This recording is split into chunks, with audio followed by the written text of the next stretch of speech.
Upang masiguro na drug-free ang Baguio City Jail, naglunsad ng Greyhound Operation ng Bureau of Jail Management and Penology katuwang ang Philippine Drug Enforcement Agency.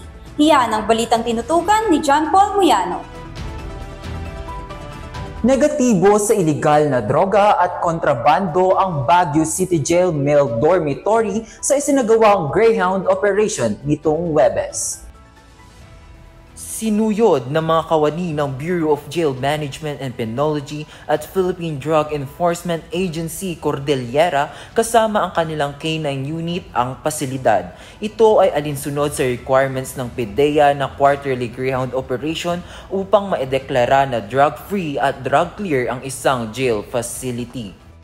Ang Greyhound Operation kasi is sinasagawa natin para mapanatiling malinis yung ating mga piitan, from illegal drugs and nuisance contraband.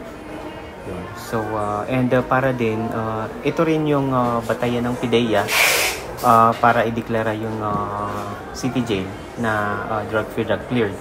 Noong nakaraang taon, naideklara ang Baguio City Jail Male Dorm bilang isa sa mga drug-free facility sa Cordillera. Sa tulong ng mga jail officers at kooperasyon ng mga persons deprived of liberty o PDLs, napapanatiling malinis ang pasilidad sa mga pinagbabawal na gamot at mga kontrabando.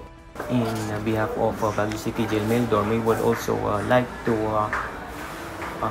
thank yung ating mga PDL sa kanilang cooperation. Kasi kung hindi rin sila makikikooperate, hindi rin magkakaroon ng drug-free, drug-clear certificate ang BCJMD. So, ayun, sa patuloy na kooperasyon ng ating mga PDL, napapanatili natin na malinis yung ating PDL. Kampante naman ng mga PDL sa pagsasagawa ng Greyhound Operation sapagkat wala umano silang dapat ikabahala kung sumusunod at tumatalima sa mga patakaran at alituntunin ng pasilidad. Cooperation namin, lalo-lalo na pagka sumunod sa lahat na pinagbabawal dito sa loob ng BJMP Male Dorm.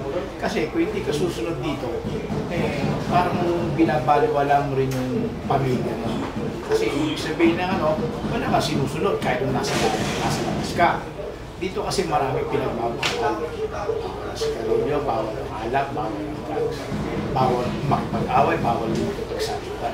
Dito kailangan sumunod ka sa lahat ng mga Kaya wala kaming dapat ikatakot sa mga Greyhound na nangyayari.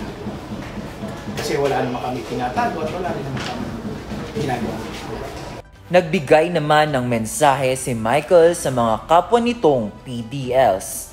May papayo ko naman sa kapwa ko PDL. Kung talagang iniisip nila ang pamilya nila at gusto nilang kahit na nagkaroon ng kasalanan, tanggapin na lang. Kung gusto nilang umuwi ng maaga, gumawa sila ng tama sa pamumulungan nila sa buhay nila. Kahit na nakakulong tayo, sumunod lang sila. Makisama, sumunod sa lahat ng tuntunin at pinatutupad ng PG. Sa ngayon ay may 312 mga PDLs ang nananatili dito sa BCJ Male Dormitory, kung saan nasa 156 ang may mga drug-related cases. Ang Greyhound Operation ay isa rin sa mga pamamaraan upang masiguro ang tuluyang pagtalikod ng mga PDLs sa iligal na gawain.